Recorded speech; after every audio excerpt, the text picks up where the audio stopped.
The world of business is more complex than ever. The world of human resources and compensation is also getting more complex.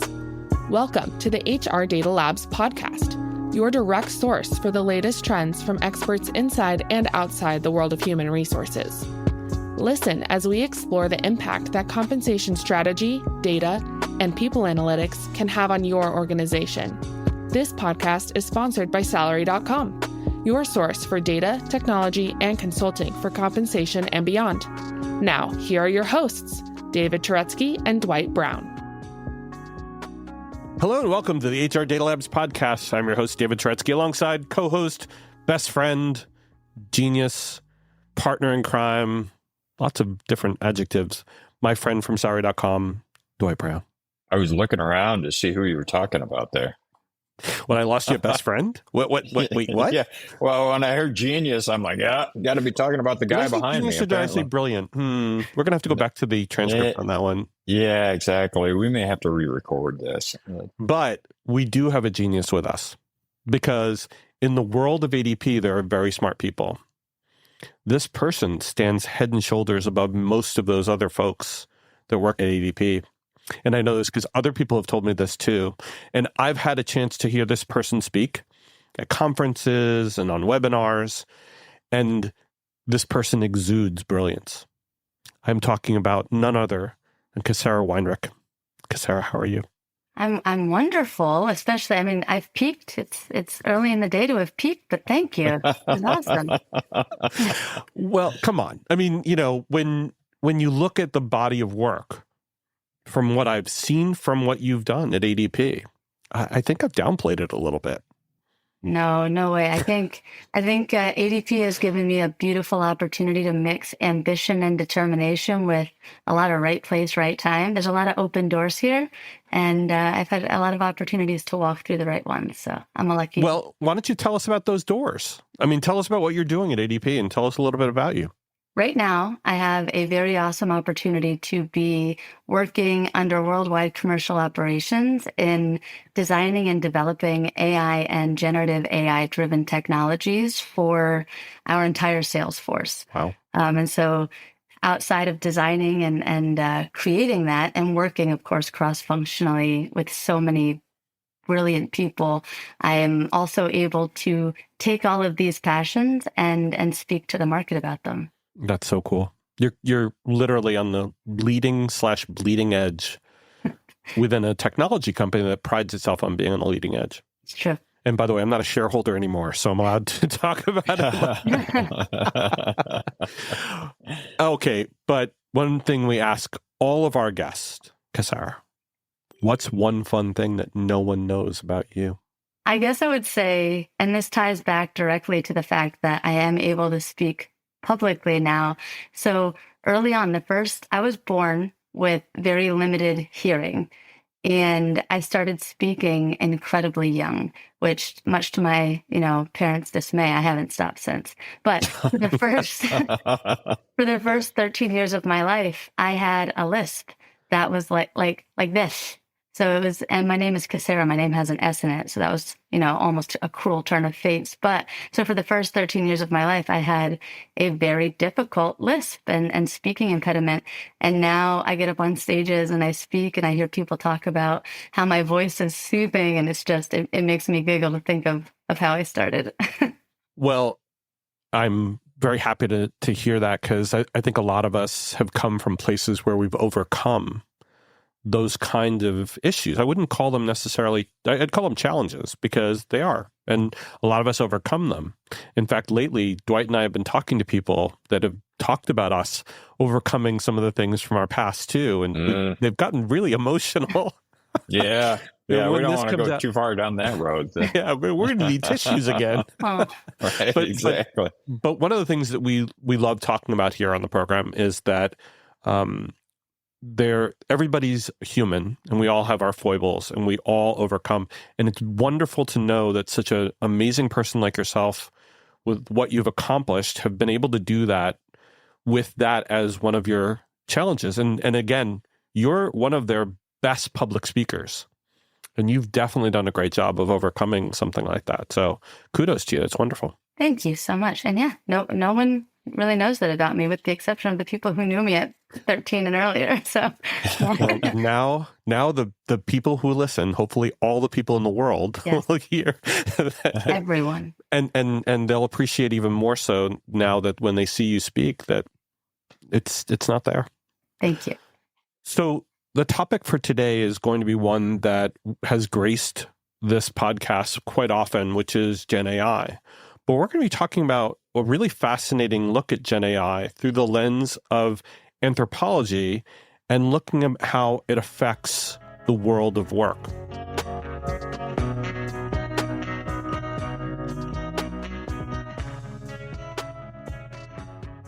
So the first question is, what's wrong with the world of work today? Why does Gen AI come up? What's wrong with the world of work? Hey, this is William Tincup, and I'd like to talk to you a little bit about Practitioner Corner podcast.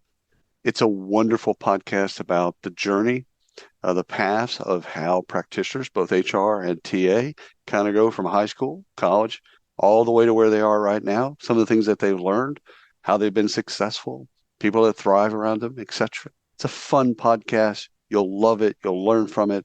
Subscribe to it. Thanks. I think Gen AI it's been an opportunity for organizations to realize, it's so reliant upon data. It's incredibly reliant upon having an organization with, learning agility at the core, having an organization that has been ready, that is historically adaptable and curious. And so I think with the onset of this emerging technology, as well as the combination of organizational culture, even, and I should probably say, I don't know that this was mentioned, but the reason that we're talking about this from an anthropological perspective is that's the program that I'm currently studying within for my PhD. And so I am studying human-centered AI. And so not just the influence and impact of AI and generative AI on an organizational culture perspective, but also human beings' culture and their propensity to adopt. Mm-hmm. So organizations are really facing, they've been kind of hit with a mirror in generative AI. And then I'll also say very quickly that due to the exponential growth in this space, there was a race to basically be first in some ways. Mm-hmm. Many organizations wanted to be the quickest and the fastest to adopt and to innovate. Yeah.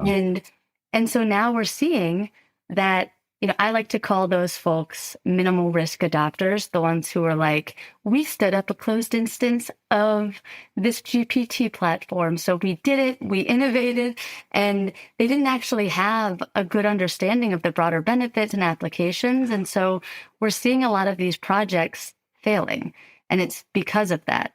But I think the great news is that while that has kind of shown some of the things that might be wrong with the world of work, there is a massive opportunity to make a lot of things go incredibly well and to turn this into something that's right. So let me ask you a question about that. Yeah. And we'll get to the right part. Of course. But my question before that is, what the heck's wrong? What are we solving for? And has the push to those early adopters been to just be an adopter, or was there a goal that they were chasing that's not just save cost and eliminate people and eliminate positions? What was wrong? And I guess this is where I was going with the original question. What's wrong with the world at work or world of work that we needed to bring the robots in? Yeah. So I guess if we look at it from that perspective, it all comes down to human beings and the work that they enjoy doing versus the work that they've been made to do for an incredibly long time. Right. And so we're seeing that gone are the days of the 9 to 5. I was talking to somebody this week at a conference, and he said, would you believe that somebody asked me when I was retiring? He's like, I cannot believe I'm at the point in my career where other people think that it's time for me, right? That's what's on my mind. And he's like, but I don't want to retire. I love my work. I love the things that I am doing. I have no desire to retire. And so I think what we're seeing here is that in certain industries, for certain work, generative AI can come in and take the things that can be augmented and automated away while bringing the humanity and the human skills to the top. But again, only if it's done strategically and not just done because it can be done. Mm-hmm. Is there a little bit of the bright, shiny thingness to this whole thing? 110%. Squirrel? Yeah. Sorry. Yeah. Story of my life. Yeah. And I think here's the thing. So, being an anthropologist, it makes me somewhat of a historian in many capacities, right? Not just studying current culture, but prior cultures, how we got here. And when I'm researching AI and generative AI, I'm also looking at the history of these technologies. And at every point in AI's history, we've seen massive increases in capabilities, then massive increases in expectations. And if those things weren't met, we saw a steep decline, right? A complete disinterest, lack of funding, and it's gone into what's called an AI winter. And we're at the point right now where we can absolutely prevent that from happening if we do not allow the shiny object syndrome to happen, and we do implement this in the most, adequate and strategic ways. But I think there's also, though, and again, correct me if I'm wrong, because you said this before a little bit, there's a laziness that some of the key challenges to AI, like data and like past decisions and like history, and also the crap up on the internet, they're all facts, right? Mm. Those things need to get, if not assumptions put around them, corrected or adjusted for, because if we're looking at the AI, Gen AI, to look at all that stuff to be able to help us with these processes that you're talking about, they need to get a hell of a lot better because they suck. I mean, I'm just being honest here. I mean, a lot of the data that we're talking about, it's not good enough, right? Yeah. And I think I have, the organization that I work for allows me to have an incredibly high standard for data, right? Not just data quality, but data governance, ethical use, privacy, security. So all of those things need to be top of mind for organizations that are implementing the technology, but also they need to be prepared to ask the right questions, So I put organizations into one of three buckets right now. They've either decided to take minimal or no risk at all, and they're just, they're risk averse and they're just observing what's happening. They're saying, okay, if it gets to me, if a partner I already work with brings it to me, then I will think about it. But in the meantime, I'm just going to let this play out and see what happens. Then there's those folks we've already talked about. They took some risk. They stood up a closed instance of something, but that was the beginning and the end of their journey. And then there are these folks that my organization falls into where, we're calculated risk takers. So we know this is a path we want to go down. We know the broader benefits and the wide applications of these technologies. They see it as a horizontal. So it's not just this is our emerging technology silo. It's emerging technologies, AI and generative AI need to be seen as a thread across everything that we're focused on. Where are the use cases? Where are the implications? So I think, and two, who you've been doesn't need to be who you'll always be. So if you have just been observing, aim to be more strategic. If you have stood up this closed instance and you thought that you were done, you're not. You can do better and be better. So I think if we see organizations striving to take this calculated risk and to find the use cases, prioritize the right ones, this could be exceptional and like a really cool point in our history.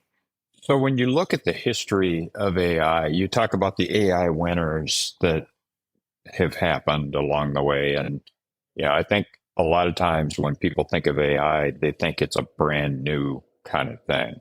When in actuality, AI has been going on since the 60s, basically. But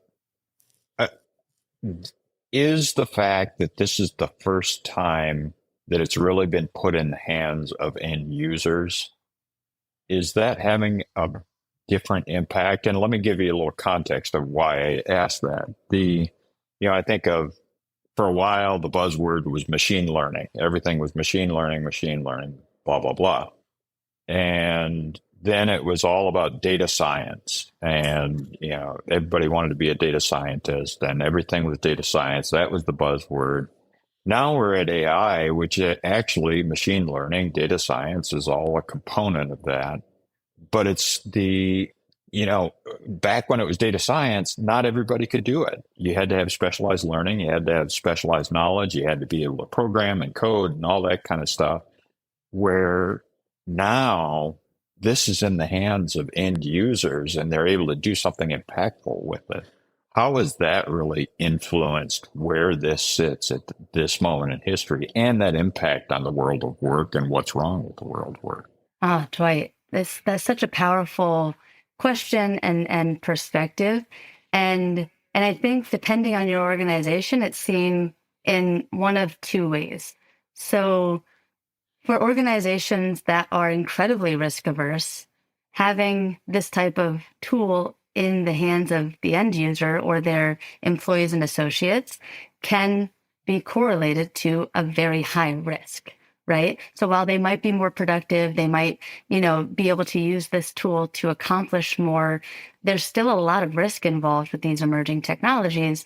And so it's a difficult balance of how do we educate? How do we make sure that they know responsible and ethical use? How do we make sure that they understand? I mean, I saw an image and I haven't been able to find it again, although I could probably ask Gen AI to just recreate it for me. You could.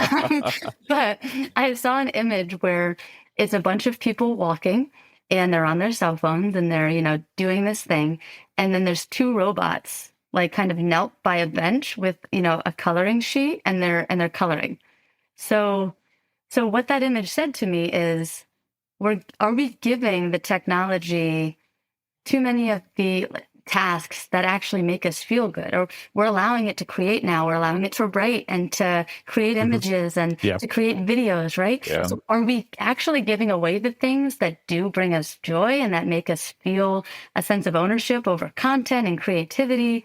So two, how do we ensure that balance? How do we ensure that we don't give too much away, and that we continue doing the things that make us feel good, that make us feel human? And then I think on the other side of that, though, very briefly, the technology is exceptional, and if done in the right way, as a woman, as a mother, I very early on, one of the first things I did was I said, oh my gosh, I can have this thing make my meal plan for my kids for the week and give me a shopping list and give me the recipes. I don't have to spend 3 hours a week doing that now. There are so many use cases, both personally and professionally, that can elevate us, that can relieve some of these things we don't actually enjoy. There's so much here. Mm-hmm. And the applicability of the world at work there is that people hate administration. People hate rules. They hate all the BS and by the way, a lot of that falls into HR too, obviously. But that's where I come back to the codification of all of HR as well as the data from HR. And let's just take the codification of the rules and the policies and things like that.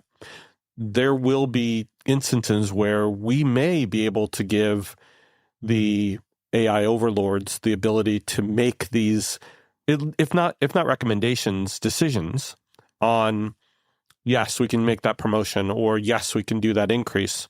That might be fine because we can set up the rules and all that other stuff. Like what you hear so far?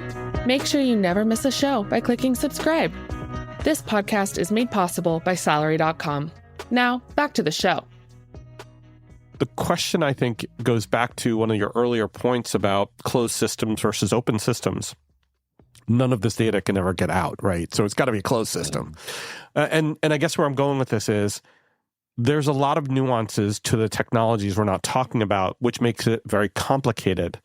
But in the world of HR, those complications come with other problems like regulation, laws, and people. And so how these things get adopted is going to have to be really careful because I don't know if you're familiar with the FCRA, the Fair Credit Reporting Act, where, when you start creating algorithms on people, then you actually have to report to the federal government what those activities are and what those algorithms are. And I'm not Experian, and I don't want to be, but some of those things might actually fall under that. And so we start getting much more complicated when we start bringing people into the equation. I guess is where I was going with this. How does that fit in a world where our regulations really haven't caught up yet with where we are today in technology, but much less where we're going? I think there's a couple things. And so I think this answer is twofold. First, you're not going to be able to think of the regulatory environment if you haven't even done the foundational step of knowing your organizational readiness for all of this, right? And so we can dive in maybe in a little bit to some of those readiness indicators. I know we've talked about data and some of this, but there's a lot there. But on the other hand, the responsibility is huge at this point. And it's not just the responsibility of the organization, the C-suite at an organization. It's also very much so their responsibility to partner with the appropriate people, to partner with organizations that have this as a central theme of their development. And it feels a lot less risky if you know that you're partnered with folks that have been either doing this for a long time or that... I think I know where you're going with that. Yeah, maybe 75 years or so. Something like that, yeah. Yeah, or really organizations that operate even globally. So if you are compliant in the most restricted areas of the world, then you're going to be compliant everywhere else. And so I think partnerships are key here. I think eventually technology, and especially in the United States, technology has always outpaced the regulatory environment. But I think it's also going to come back to whether it's corporate social responsibility or if you call it ESG, whichever we want to focus on here. It's almost like prioritizing your stakeholders and your shareholders and your consumers needs to be number one on your ESG checklist. And if you're doing that, then all of the things that compliance and regulations would try to achieve, you'll have already been doing. I'm thinking, though, that there's sometimes been gaps in that. And I'll go back to trading systems, for example, which have been on the leading edge of these things, right? They've been on the leading edge of using data to look for signals, to look for opportunities. And sometimes they go bad and they go rogue. And I don't want to talk about some of the areas where those things have gotten away from certain companies and it's brought the company down. But to your point, when you're designing for the eventuality or you're designing for the goal of being risk mitigating, and you're taking, to your point, it's a great point, you're taking the right partners and you're taking the right technologies and you're taking the right goal here, you frame your goal appropriately from the beginning, which is, what are we trying to do? Where are we trying to go? Not just cost savings. So, to me, we have to create the goal with the end in mind, and then use those technologies to drive that, just like we always have. But now this is a new foundational tool for all that. Yeah, and I think this, maybe I've often been told that I view the world through rose-colored glasses, and I've certainly been okay with that. But I do see this as a maybe not once in a lifetime anymore, because exponential growth means that we're going to see things at a faster pace. But this is a very unique opportunity for HR. And it's unique in so many ways, but the way that I see it is HR has been on this journey of becoming more and more strategic, more and more relied upon by the business to provide, whether it's people data or strategic guidance, advice. Long gone are the days where HR is purely seen as an administrative function. And so if this next phase, if this technological revolution can mean that now the CHRO or HR leadership is partnering with the CIO, the CTO, the CISO, if we're getting together this cross-functional group and we're reimagining our work, we're reimagining our workforce, we're reimagining the way that work is done, and using this as an opportunity to, completely deconstruct maybe the box and look at things and say, do we need to keep doing it this way? Why are we still doing it this way? And I think for a long time, digital transformation was simply taking a manual process and finding a technology that could just do that same manual process on a computer. Mm-hmm. That's not transformation. That's copy paste, right? You're just taking a thing. And so now it's the opportunity to truly transform, right? And to take a deep, hard look at what can be augmented and automated, and what human skills can now rise to the top and really help your people to be engaged and empowered in their work. It can be exceptional. But that means preparing your people and the organization to take on that tact, because you might have your leadership team agreeing to it. But then if you're going to need to get rid of all your staff and hire a totally new one, first of all, it's never going to happen. But we've been talking a lot on this program about reskilling and upskilling. Mm-hmm. So that's the opportunity, isn't it? To take what you have, change them degrees, and be able to give them those skills to be able to get that done, right? Yes. And also not just reskilling and upskilling just to do it. I mean, I attended a seminar with a Harvard professor, and she was discussing this very long study that they had done on reskilling and upskilling and the outcomes. And this was prior to the release of generative AI.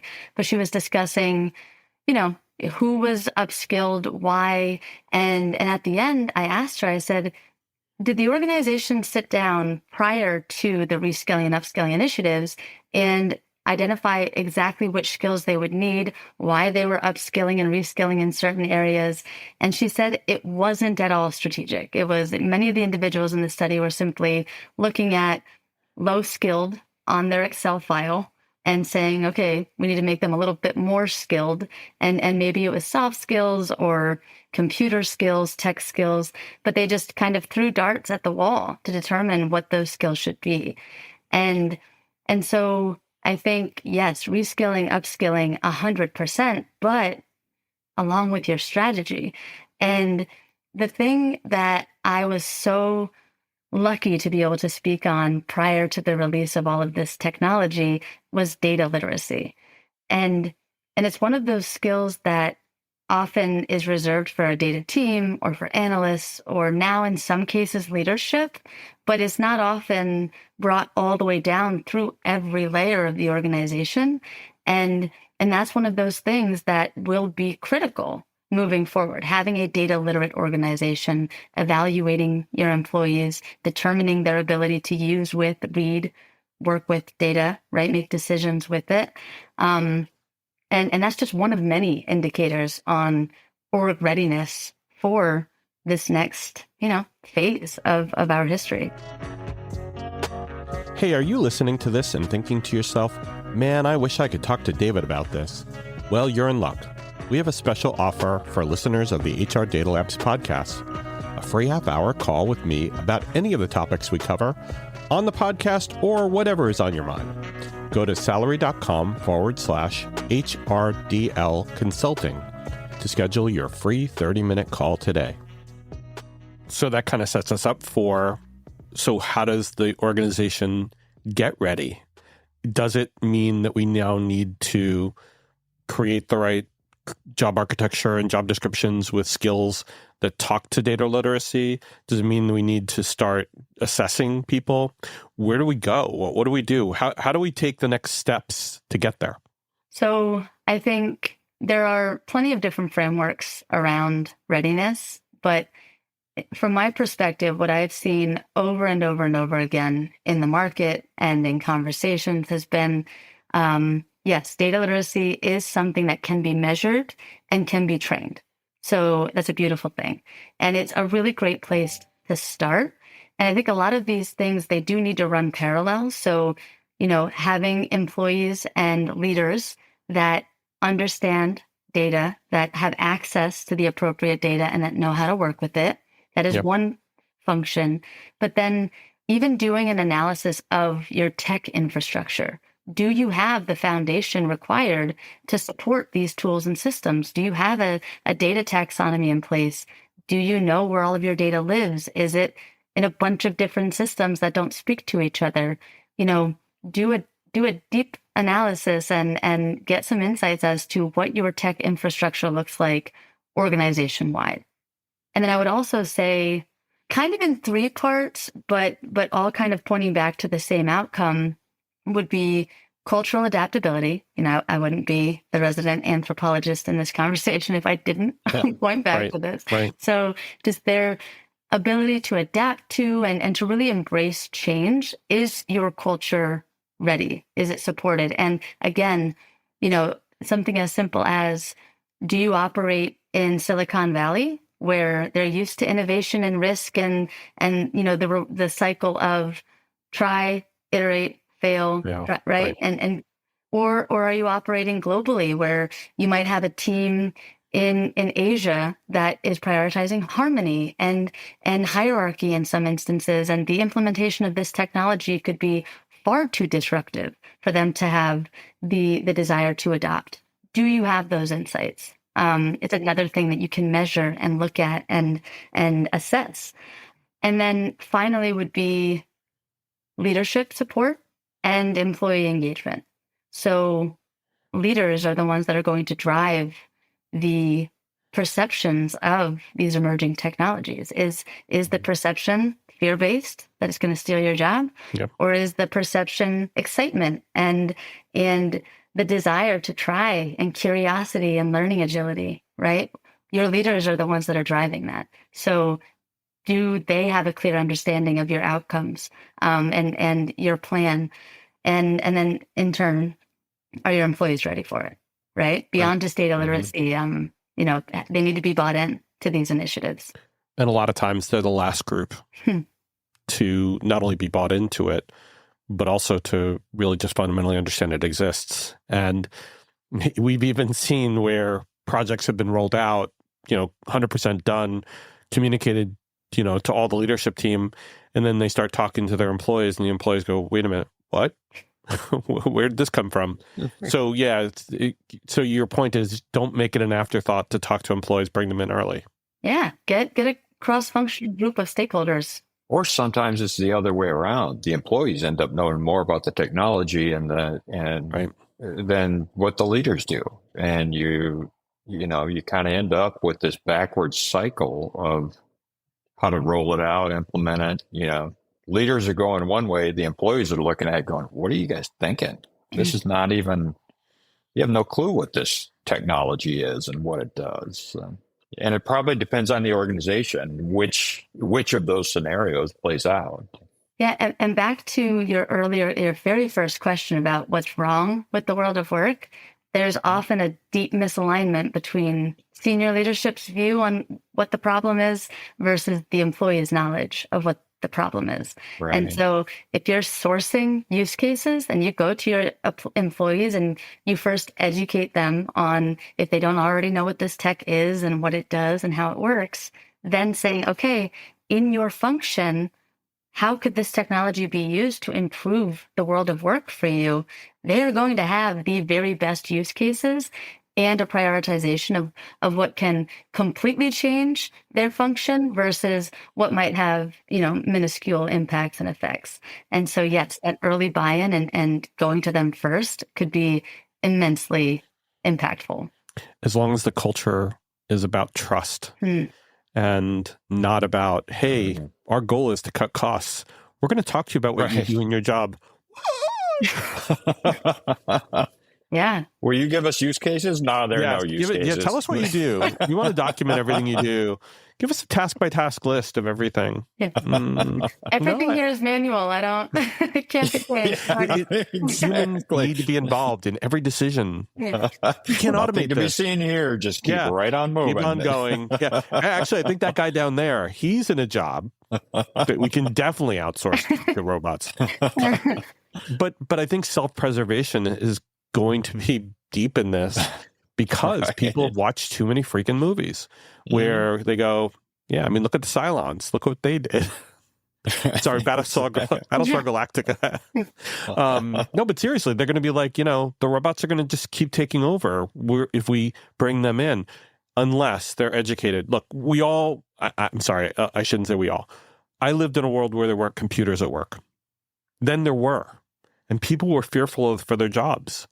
Now, there were some people who used to be receptionists, they used to be, secretaries, they used to be administrative assistants, and they've had to move on and do other things because everybody does their calendaring themselves and all that other stuff that was extremely valuable at that point. And I think we have to go through that transition, don't we? I mean, as an anthropologist, don't you see that there's going to be this kind of maturity and migration from to certain tasks and certain roles and certain things to others? Oh, of course. I actually believe I said this week that I'm not convinced that there's any current skill set that can't also be applied in some capacity. So as an example, if an organization is looking to either outsource to tech or to make more efficient through tech, and so therefore maybe cutting down on headcount, a data analyst role. Right.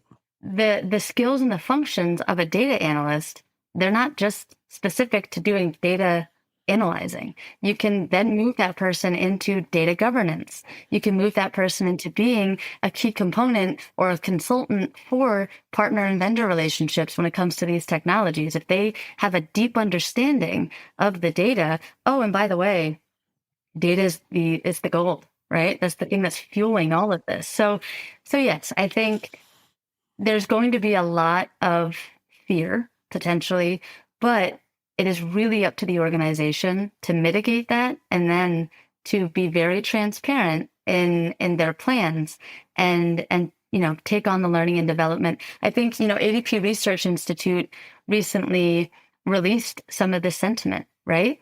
And 80% of people know that their jobs can be influenced by AI in some way. And, the jury's still out on whether it's primarily positive or negative, and it's going to evolve, it's going to change, but it really is up to the organization to be transparent. I think what we should do, Kasara, is to get you back on the program 2 years from now. And to say, even next year. We're back and yeah. And we've actually been talking, Dwight and I have been talking about, how things change and how quickly they do. And come back and see, well, did we get it right or were we wrong? Was there a backlash or did it surprise all of us and it got adopted much, much more quickly than we actually thought it would? Now, some of the AI is actually going to be built into solutions like your company is pioneering. But there are others that are using it in the back and not bringing it forth and not, bringing it to each of the consumers, but keeping it in the background, doing a lot of work, and then having the productivity of the other people around it or the technologies around it being better. And I think, when ATMs were released, there was this massive panic and uproar. I will never be able to go into a bank and talk to a person again. I'm only going to be able to work with this robot, right? Yeah. And now we know that is not true. And while we could probably look, especially your organization, we could probably look at the over-under on how that specific, like whether a teller has changed, in quantity, sure. and right. But you can still walk into a bank and see a person. If you want to. If you want to, right? No, seriously, because you can deposit checks and, cash. Yeah, you got a choice. Yeah. And that's exactly it. Like at every point in human history, human beings with tools have eventually replaced human beings without, right? Like the rock was replaced by the hammer. The satchel was replaced by the wheelbarrow. This is it's another tool. And those who are willing to try and do their work with it are going to eventually, still be here. Beautifully said.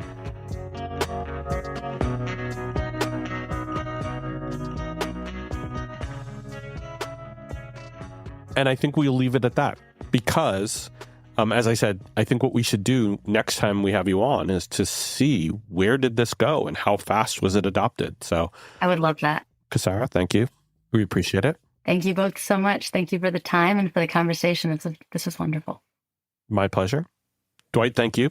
And thank you. Thanks for being with us today, Kasara. And thank you all for listening. Take care and stay safe. That was the HR Data Labs podcast. If you liked the episode, please subscribe. And if you know anyone that might like to hear it, please send it their way. Thank you for joining us this week, and stay tuned for our next episode. Stay safe.